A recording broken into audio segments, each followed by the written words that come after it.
ang Yolanda Walang Iwanan. Napapanood din po kami sa IBC 13. Samantala sa ating ibang mga balita, nitong nakaraang linggo ay inaprubahan na ni Pangulong Aquino ang Yolanda Comprehensive Rehabilitation and Recovery Plan o CRRP. Dito nakapaloob ang mahigit 18,000 proyekto ng rehabilitasyon. Kasunod nito inaasahan na ang tuloy-tuloy na pagbangon ng mga residente sa mga lugar na sinalanta ng bagyong Yolanda. Ang detalye na ito sa report ng aming kasama si Elena Luna.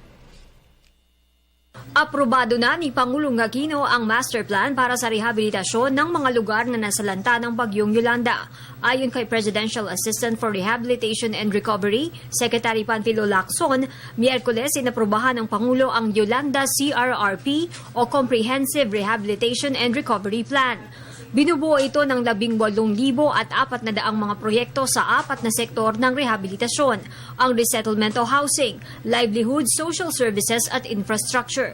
Bahagi ng master plan ng 8,000 pahina at 8 volumes ng dokumento na isinumite ni Secretary Lacson kay Pangulong Aquino noong August 1. The previous plan na sinabit kasi walang mga work program. So ngayon, all the programs for rehab, all the details have been inputted into that thick rehab plan. So, but as you know, Secretary Butchabat has already mentioned that DBM released already 52 billion.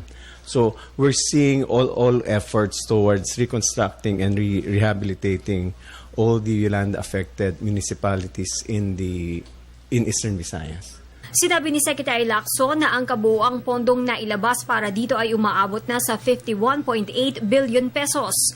Ang pondo ay mula sa mga ahensya ng gobyerno, GOCCs at mga lokal na pamahalaan.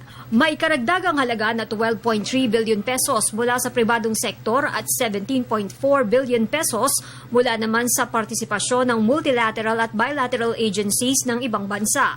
Sa isang statement, sinabi ni PCOO Secretary Sunny Coloma na nakabatay sa prinsipyong Build Back Better, ang 25,000 rehabilitation and recovery specific plans, programs and activities para sa 171 apektadong lungsod at munisipalidad sa 14 na lalawigan at 6 na rehiyon. NHA is prepared to do so much housing units. We have the funds for that. Again, the issue here is always on the local government side. They have to identify the land where to build all these permanent housing structures. Again, we have meron na time because of the storm surge issue affecting that area. We have to make sure na hindi sila tatamaan. And also to make sure also that the housing structures can withstand Yolanda strength typhoons. Ang Yolanda Master Plan ay may kabuuang halaga na 167.9 billion pesos. Ang 35 billion pesos nito ay nakalaan sa infrastructure habang ang 26.4 billion pesos ay sa social services.